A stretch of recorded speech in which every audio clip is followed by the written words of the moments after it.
Police headquarters? Just a minute. I'll connect you with homicide.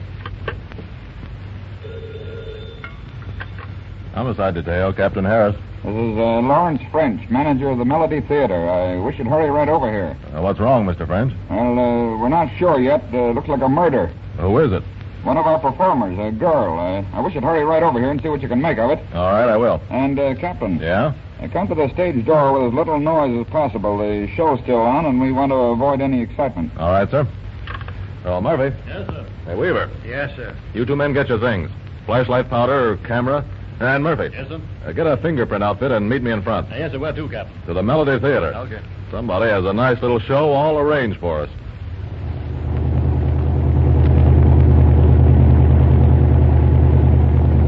Yeah, try to cut in on this alley without attracting any attention, Weaver. All right, Captain.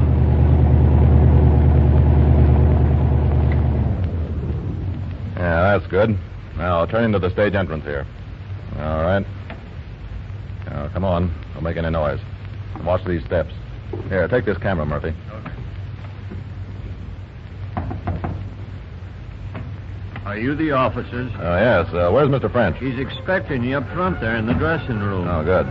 Anybody gone out by this door since he called us? No, sir. I've been on this door every minute. Yeah, all right, Pop. You stay on this door. If anyone tries to leave, call me or one of the boys here. You bet I will, sir. Come on, boys. Now, watch these ropes, Pap. You don't want to knock anything down. Yeah, pretty swell joint, isn't it? Yeah, all these lights blind me, though. Yeah, here we are. Hey, where's... You're the officer from headquarters? Yeah. In this dressing room right here. She's lying right over there. Stabbed in the back. Anything been moved? No, sir. I saw to that. Who's this fella? He was caught trying to slip out. His name is, Prince. What's your full name? Tom Prince. Know this girl? Yes. Yes, I know. I've been quite friendly with her, but I didn't do it. Do you hear? I didn't do it. Well, who says you did? This man here, French. Yeah, what about it, Mr. French? Well, the call boy tried to get this girl to answer for her second number, but there was no response. He opened the door and saw her lying on the floor with that knife in her back. He immediately called me. Yeah, wait a minute. Who is this girl? Her name is Marsh, Helen Marsh. She works in a knife-throwing act. It's a number 2 spot right now. She's supposed to make a quick change and stand in on an Oriental number. Did she go through her knife act tonight? Yes, And when the call boy called her for the Oriental number, she was dead, huh? that's right. How much time is consumed between the knife act and the Oriental number? Oh, about 10 minutes. And she could have been killed at any time during that 10 minutes, huh? That's right. Well, where does this man fit in? Mr. Prince has been one of Miss Marsh's admirers. He went with her quite steadily, I believe. Earlier this evening, they had some words, and Miss Marsh told him to leave. How'd you find that out? Oh, from the other actors, it's common knowledge. Backstage gossip, you know. I see. Now, what's your story, Prince? What he told you is true. I did go with Helen, Miss Marsh. I've gone with her for a month or so, nearly every evening. Well, earlier tonight, my brother told me that she'd come to him demanding money or she'd involve me in a scandal of some sort. I didn't believe him, and we both came to the theater before the show tonight to see her. I see. Your brother came with you? Yes, he made Miss Marsh admit she was only trying to work me for some money, and we both left just as Jose came in. Jose? Who's he? Jose Gonzalez, her partner in the knife-throwing act. Oh. Well, where did you and your brother go after leaving here? I had some passes, so we took in the show. He's still out there, I guess. You were seeing the show with him? Yes. Then how did we find you back here, with Mr. French telling us that you were caught trying to leave? Well, during the show, I got to thinking that maybe Helen had some reason for saying what she did. So I came back through an exit door to give her another chance to explain. I told my brother I was going out for a smoke. I see. And your brother is still sitting out in front? Yes, unless he got tired of waiting for me and left. Yeah, we'll find out about that. Well, what did you see when you came back here? Well, I knew Miss March was in her dressing room between acts, so I knocked on the door and walked in. Yeah, and then? Helen Marsh was lying just as you see her now, with that knife sticking out of her back. What did you do? I closed the door and tried to get back to the theater, but Mr. French caught me. Yes, the call boy had already notified me. I see. Well, Mr. French, there's only one thing to do. That is to empty the house, see if this man's brother is in the audience, and bring him back here. Also, I want to see this Jose Gonzalez. If I'm not mistaken, that knife that's sticking in her back looks very much like one he'd used. As you say, Captain, but can't you wait until later, say after the last show, to make your investigation? I'm sorry, but we'll do it my way. Dismiss the audience and see if this other Mr. Prince is in the theater, and tell all the performers to remain in their dressing rooms until I see them. As you wish. I'm sorry to have to do this, Mr. French, but murder is a serious matter. I understand. I'll inform the audience right after this number. All right. Don't frighten them. Just make some excuse, refund if necessary. That's up to you. I'll handle it. Yeah, get those pictures now, Weaver. Well, I'm sorry, buddy, but you'll have to stick around. Looks like you're in a spot. Well, I didn't do it, I tell you. I didn't do it. We'll see. Ladies and gentlemen, we are forced to ask your indulgence in view of a tragedy which has just happened backstage. The remainder of tonight's performance will be canceled. There's no reason for excitement. Those of you who wish may get the price of their seats refunded at the box office. If a Mr. Prince is in the house, brother of Mr. Tom Prince, he is wanted backstage. A little music, please, Temple.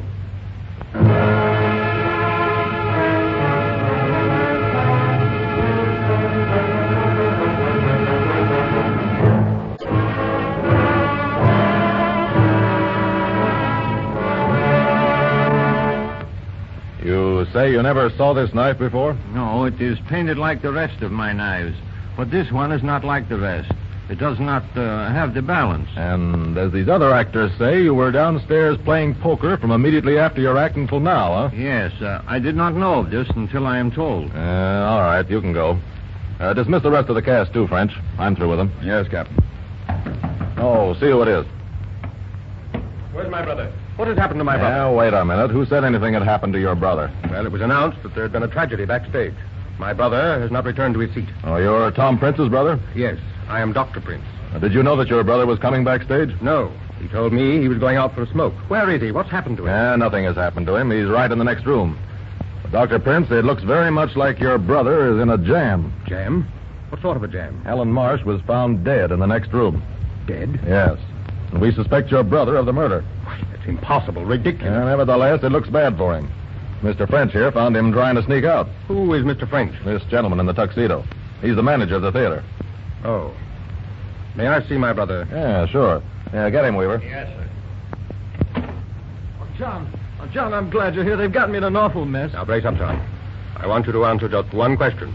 Did you kill Helen Marsh? Oh, no, for heaven's sake. No, don't you believe me either? Yes, Tom, I believe you. Well, I'm sorry, Dr. Prince, but I don't. I'll have to take him down for questioning. May I see the body? I'm a physician, you know. I guess it'll be all right. In here. There. Stabbed. Yeah. What's more, she was stabbed while facing her killer. How do you know that? By the position of the knife. It was driven into her body by a left-handed man who reached over her right shoulder and drove the knife home. My brother is right-handed. Yeah, I know, but that doesn't prove anything. It is a point, though. You mind if I turn the body over? No, I guess not. We have all our pictures. All right, give me a hand here. Yeah, that's it. Yeah. She was a good-looking woman, wasn't she? Yes, but terribly unscrupulous. I'm rather inclined to agree with Schopenhauer that women are an unscrupulous race. Schopenhauer? Well, who's he? Oh, you probably wouldn't know him. He's an old philosopher. Like Napoleon, huh? Well, hardly. Look at this. What'd you find, Doctor? I don't know exactly. Look at this little round bruise in the center of her forehead, about the size of a pea. Birthmark, maybe. Not this. There's coagulation of blood here. It's a bruise. Oh, from what? Her fall? No. What caused it, then? I'm just trying to decide. Now, let me see. Captain, how does this sound? Does it sound reasonable to you? When Helen Marsh started playing around with my brother with the obvious intention of getting all the money she could, she invoked the displeasure of someone else. Yeah, but... Now, that someone had spent a lot of money on this Marsh girl, done a lot for her. And when he found out that her game was making suckers out of men like my brother, he resented it even more than my brother did. Well, it's a cinch that whoever killed her must not have liked her very much. Now, granted. Now, this man finds out what sort of a woman she is, and he gets very angry. He plans to kill her and throw suspicion on Jose, the knife thrower, by using a gilded knife, like the one in the act. Well, maybe. Now, the killer sneaked back here and between acts entered the room. He embraced her with his left arm over her right shoulder, and with her face pressed firmly to his chest to suppress a scream, he drove the knife into her body and fled. Oh, sounds okay. The murderer left one little clue, Captain. Yeah, what was that? A small bruise on Helen Marsh's forehead. Captain, how tall is this Marsh girl? Oh, 5'1" or 2. Nearer 5 even, I'd say. And how tall is one of us men? Say, French over here. Oh, about 6 feet. Then Helen Marsh, standing up and facing one of us, would stand with the top of her head just under our chin? Yeah, but... Captain, that mark on Helen Marsh's forehead was made by just one thing. A stud. A tuxedo stud on the front of a man's shirt, such as French is wearing. And, Captain... What the... There, on French's shirt front are the marks of Helen Marsh's lips, where he pressed a rouged mouth close to his body to keep her from screaming. There's your murderer, the theater manager.